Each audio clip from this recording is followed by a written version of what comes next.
In this video, we're going to review how to solve equations with variables on both sides.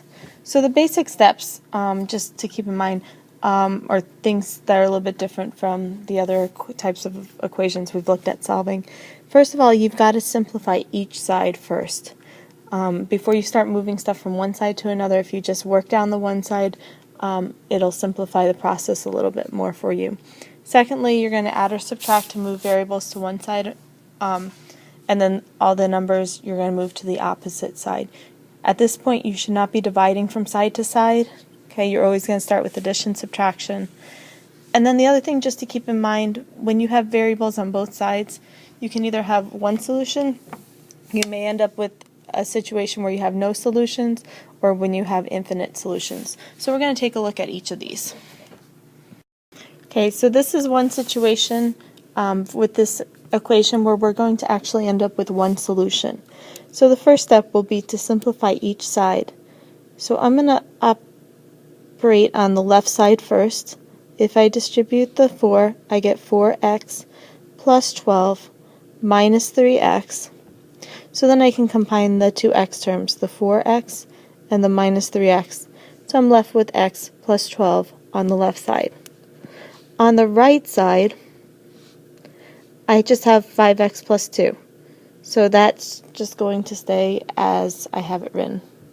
There's nothing else I could do. Okay, so at this point I've simplified the left side, and the right side is simplified as much as I could as well. At this point I'm going to start moving stuff from side to side. So I'm going to choose to subtract x from both sides. Okay. And you'll notice I took the x from this side as opposed to subtracting 5x from this side. It doesn't matter which way I move the variables. I could have chosen to subtract 5x from both sides. The reason why I chose to subtract x from the left side is because I know 5x minus x will leave me with a positive 4x, which is just a little bit easier to work with.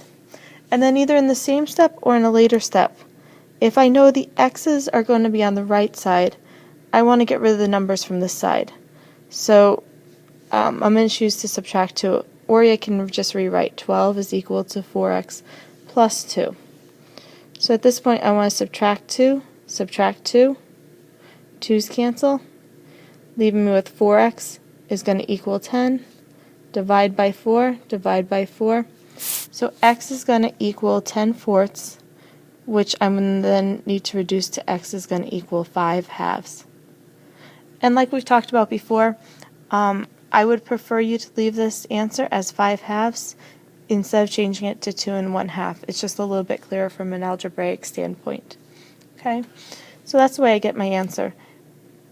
Once you start getting really good, but I wouldn't rush it, you could also subtract 2 up here in this step as well. But I think it's a little bit clearer sometimes if you do the variables first, then do the numbers. It saves a little bit of kind of moving everything to one side and then trying to move stuff back and forth a lot. Let's look at an example where we're going to end up with infinite solutions. Let's look at this equation, for example.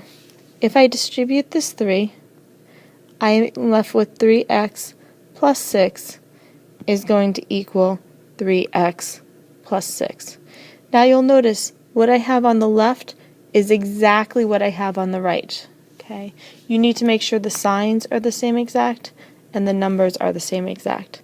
I can show that I'm going to end up with infinite solutions by subtracting 3x from both sides, and I'm going to be left with 6 is equal to 6. As soon as you have no variables left in the equation, and I just have numbers, I can say that there's going to be infinite solutions. Okay. And that my solutions will, in fact, x can be any real number. So it would be all real numbers are going to be the solution for x that I can plug in for the value of x. On the other hand, if I want to begin looking at the situation where I'm left with no real solutions, I could have something like 3 times the quantity x minus 2 is going to equal 3x plus 6. If I use the same step as above and I distribute the 3, I get 3x minus 6 is equal to 3x plus 6. This may look like the same situation as before, except for I'm subtracting 6 and I'm adding 6 over here. So if I subtract 3x from both sides,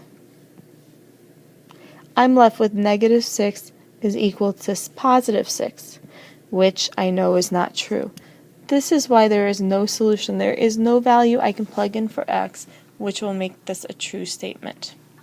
Now, if I want to check and see if infinite solutions is really the case, all I have to do is plug in two values for x. So I could say, let's pretend x equals 1.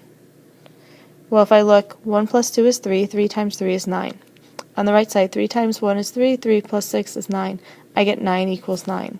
So I know that there's going to be that solution works.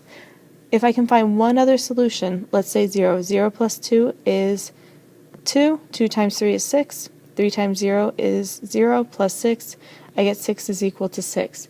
Because I can plug two values in for x that are true, I can confirm that there are infinite solutions. With no solutions, it's a little bit more of a gamble because I would have to show that there is not a single x value for this to be true, in which case I would need to plug in every single number that exists, which is not possible. But if we were to graph these, I could graph what I have on the left, graph what I have on the right, and make sure that those two lines will never intersect.